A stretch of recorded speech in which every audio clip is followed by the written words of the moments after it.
question like in the simplest form is just algebra. So it's 3x plus 4 equals 3 times 2x plus 4. You just put the lecture. And then just Okay guys, so there's actually like two solutions to this. If you look carefully, you see this is 3x plus 4, right? And this is also 3x plus 4, right? These are both 3x plus 4s. So like, imagine this, like you can imagine 3x plus 4 just like one object, as like one number. And then so if you have like one number here, like for example, if 3x plus 4, 3x plus 4 equals to like a, okay? You can just imagine like that. If I have 1a here, and then I have 3a here, do you guys see how I'm getting this right now? Right? You guys get it? Do you get it? Because there's 3 of a and then 1a here. So you can see basically this is like actually equals 0 equals 2a. When we subtract a from this side, and we subtract a from this side, so we get 0 equals 2a. So and then we go back up here, and we see that, and we just plug it back in. So it's 0 equals 2 times 3x plus 4, and then we expand. So when we expand, we multiply 2 into everything in the bracket because it's a plus, right? So we get just 0 equals 6x, 2 times 3x, plus 2 times 4, plus 8. That would be 0. And then now it's just, so you move the 8 around here. So we get, well, I'll just like go back up here. So if we subtract 8 here, and we subtract 8 on this side, we get negative 8 equals 6x. Is everyone understanding where I'm going, right? Emily, stop. And then you divide, because you want to isolate x, you divide both sides by 6. So the answer is x equals negative 8 over 6, which can also be reduced when we divide the top and the bottom by 2. So it also equals to negative 4 over 3. So the answer to the first question is negative 4 over 3. Is there any questions? Not Emily. Okay, so yeah, write down. Okay, so the answer is negative 4 over 3. I'm just gonna erase this. So x equals minus. Okay. I did get that until I saw it all over. And this equals 22 is 18. Normally you would put decimals and fractions when it says. But like, hey, also guys, in a math contest, like I hate is to like really like this is all you need in the math contest. You don't have to like turn this into decimals or anything. Just fraction, like negative 4 over 3, is enough to count as an answer. Okay, so the next question is like a fun question about time.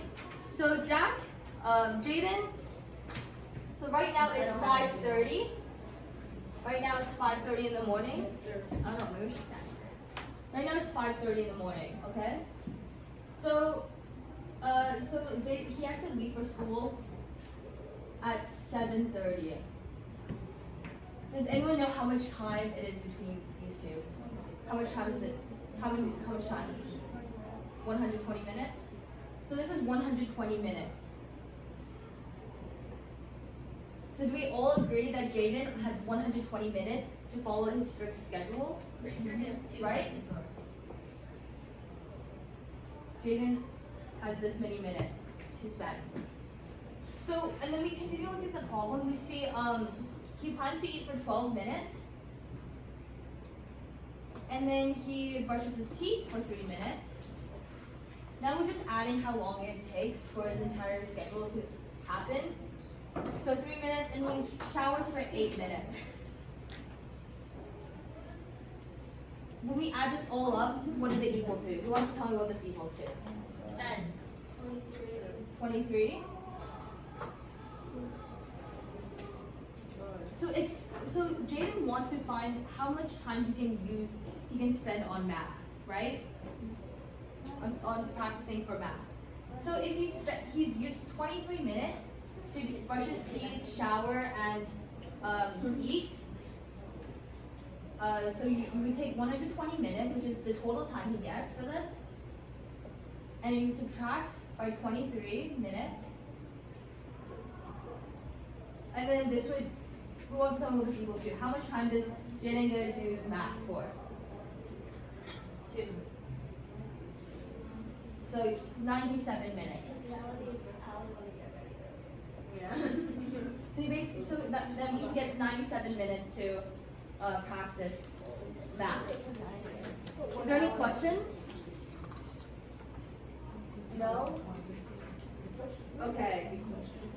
So then, did everyone get this down? Yeah, I can erase it. Erase it.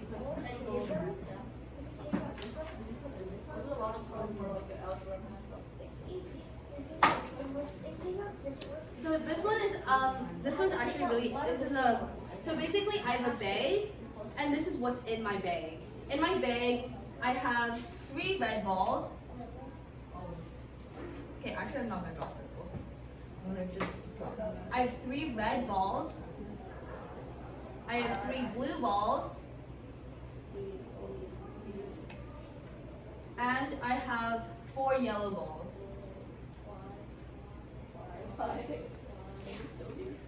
Okay, there is a principle that goes in like that works there called the pigeonhole principle, which is, I think like I'll explain it briefly. Don't be worried if you don't really understand because it is a bit advanced. So basically what it means is like, so if you have like 2 holes, if you have 2 holes and you have like 3 pigeons, right? You have 3 pigeons. So like basically if I put 1 pigeon here and I put 1 pigeon here, one of these are gonna have at least like 2 pigeons. So like there's gonna be another pigeon there, right? If you have to fill out everything. So that's like actually the principle you're applying here.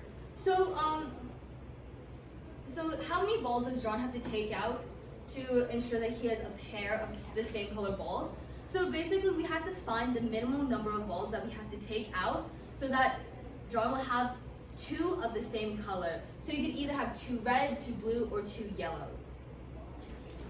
So according to, like we can think this by cases also. For example, if he pulls out like 1 red on his first turn, like you don't really have to worry about like the probability because he can be pulling out any one, like red, blue, or yellow. The first one, it doesn't matter at all. But like for this sake, we'll just like walk through this. It's red. He pulls a red on his first one. So now for second turn pulling out balls, so there's like there's a red gone already, but it doesn't matter. But there's a red. He could either pull out a red or blue or yellow again. If he pulls out a red, it would mean he already has a pair of the same, right? So we can just exclude red because if he takes out blue, then like the minimum number of moves is definitely larger than 2. So for example, if he takes blue, he takes blue, right? He still has to keep on taking balls because he doesn't have a pair yet. Because red and blue are different colors. So for his next turn, he can either take once again red, blue, or yellow, right? But if he takes red, then he has a pair, right? If he takes blue, he has a pair too. So in like kind of worst case scenario, he takes a yellow, where he still has to continue taking balls because he still does not have a pair. So this is where the interesting thing comes in. So now in his 4th draw, he can take red, blue, or yellow, right? But when you see red, we have a pair of red here. If he takes blue, he has a pair of blue here. If he takes yellow, he has a pair of yellow. So in here it could be any color, but there'd always be a pair, right? So we see then the minimum number of draws that Jack has to take, that John has to take, has to be like no, at most. The most number of draws he takes before he gets a pair is 4. Do we get that? Any questions? It's a logical thing. Like usually like these problems where like drawing, sometimes just like draw the process out and then you'll figure out the solution.